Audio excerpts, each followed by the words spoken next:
तो आज बाबा क्या बोले? मीठे बच्चे, तुम्हारी यात्रा बुद्धि की है। तुम्हारी यात्रा बुद्धि की है। इसे ही रूहानी यात्रा कहा जाता है। तुम अपने को आत्मा समझते हो, शरीर नहीं।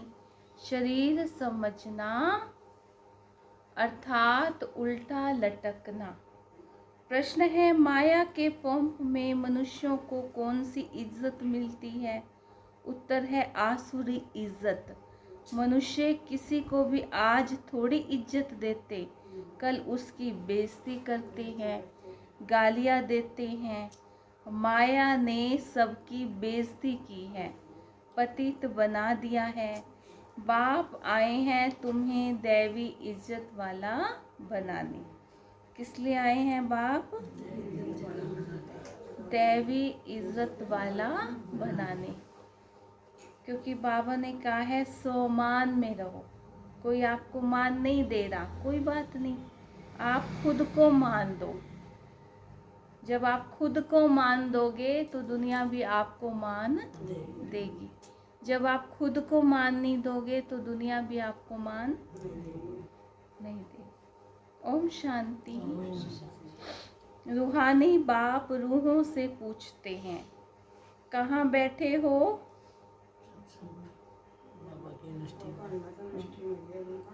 तुम कहेंगे विश्व की रूहानी यूनिवर्सिटी में।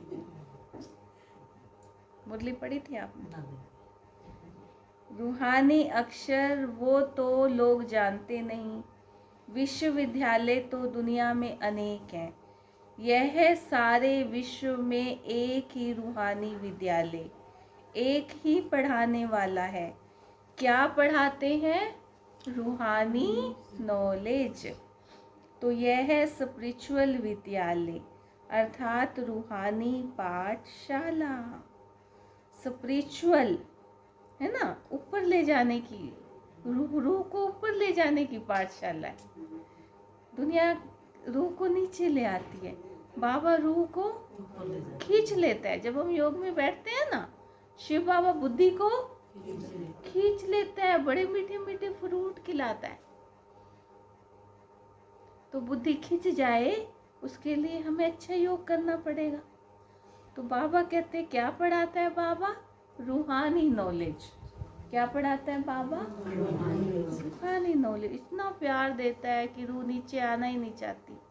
ऐसे दिल करता है जैसे बाबा के पास ही बैठी रहे। तो यह है स्पिरिचुअल विद्यालय अर्थात रूहानी पाठशाला। रूहानी बाप ही रूहानी नॉलेज पढ़ाते हैं, इसीलिए उनको टीचर भी कहते हैं। स्पिरिचुअल फादर पढ़ाते हैं। अच्छा, फिर क्या होगा? तुम बच्चे जानते हो, इस रूहानी नॉलेज से हम आदि सनातन देवी देवता धर्म स्थापन करते हैं। एक धर्म की स्थापना, बाकी जो इतने धर्म हैं उनका विनाश हो जाएगा। इस स्पिरिचुअल नॉलेज का सब धर्मों से क्या ताल्लुक है, यह भी तुम अब जानते हो। एक धर्म की स्थापना इस रूहानी नॉलेज से होती है। यह लक्ष्मी नारायण विश्व के मालिक थे ना, उनको कहेंगे रूहानी दुनिया, स्पिरिचुअल वर्ल्ड। इस स्पिरिचुअल नॉलेज से तुम राजयोग सीखते हो, राजाई स्थापन होती है। अच्छा, फिर और धर्मों से क्या ताल्लुक है? और सभी धर्म विनाश को पाएंगे, क्योंकि तुम पावन बनते हो तो तुमको नई दुनिया चाहिए। इतने सब अनेक धर्म खत्म हो जाते हैं, एक धर्म रहेगा। इसको कहा जाता है विश्व में शांति का राज्य। अभी है पतित अशांति का राज्य, फिर होगा पावन शांति का राज्य। अभी तो अनेक धर्म हैं, कितनी अशांति है, सब पतित ही पतित हैं। रावण का राज्य है ना। अब बच्चे जानते हैं 5 विकारों को ज़रूर छोड़ना है, यह साथ में नहीं ले जाने हैं।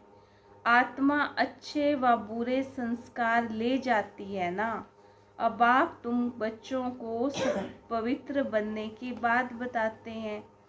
उस पवित्र दुनिया में कोई भी दुख होता नहीं। यह स्पिरिचुअल नॉलेज पढ़ाने वाला कौन है? स्पिरिचुअल फादर, सभी आत्माओं का बाप। स्पिरिचुअल फादर क्या पढ़ाएंगे? Spiritual knowledge. इसमें कोई भी किताब आदि की दरकार नहीं, सिर्फ अपने को आत्मा समझ बाप को याद करना है, पावन बनना है। बाप को याद करते करते अंतमति सोगति हो जाएगी। यह है याद की यात्रा। यात्रा अक्षर अच्छा है, वह है जिस्मानी यात्राएं, यह है रूहानी। उसमें तो पैदल जाना पड़ता है, हाथ पांव चलाते हैं। इसमें कुछ नहीं, सिर्फ याद करना है। भले कहाँ भी घूमो फिरो, उठो बैठो, अपने को आत्मा समझ बाप को याद करो। डिफिकल्ट बात नहीं है, सिर्फ याद करना है। यह तो रियलिटी है ना। आगे तुम उल्टे चल रहे थे। अपने को आत्मा के बदले शरीर समझना, इसको कहा जाता है उल्टा लटकना। अपने को आत्मा समझना, यह है सुलटा। क्या है? अच्छा, मीठे मीठे सिके लधे बच्चों प्रति माता पिता बाप दादा का याद प्यार और गुड मॉर्निंग। रूहानी बाप की रूहानी बच्चों को नमस्ते। हम रूहानी बच्चों की रूहानी बाप दादा को जान सिकवा प्रेम से याद प्यार, गुड मॉर्निंग, नमस्ते नमस्ते, ओम शांति। धारणा के लिए मुख्य सार: दर दर धक्के खाने की आदत छोड़, भगवान की पढ़ाई ध्यान से पढ़नी है। क्या सुना? दर दर धक्के खाने की आदत छोड़, भगवान की पढ़ाई ध्यान से पढ़नी है। कभी एब्सेंट नहीं होना है। बाप समान टीचर भी जरूर बनना है, पढ़कर फिर पढ़ाना है। दूसरा पॉइंट है सत्य नारायण की सच्ची कथा सुन, नर से नारायण बनना है। ऐसा इज्जतवान स्वयं को स्वयं ही बनाना है। कभी भूतों के वशीभूत हो, इज्जत नहीं गंवानी है। वरदान है संबंध और प्राप्तियों की समृद्धि द्वारा सदा खुशी में रहने वाले सहज योगी भव।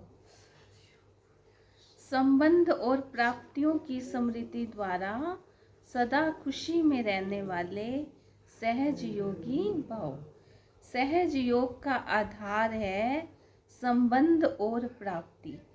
संबंध के आधार पर प्यार पैदा होता है, और जहाँ प्राप्तियाँ होती हैं वहाँ मन बुद्धि सहज ही जाता है। तो संबंध में मेरेपन के अधिकार से याद करो, दिल से कहो मेरा बाबा। और बाप द्वारा जो शक्तियों का, ज्ञान का, गुणों का, सुख शांति आनंद प्रेम का खजाना मिला है, उसे स्मृति में इमर्ज करो। इससे अपार खुशी रहेगी और सहज योगी भी बन जाएंगे। स्लोगन है देह भान से मुक्त बनो, तो दूसरे सब बंधन स्वतः समाप्त हो जाएंगे। ओम शांति।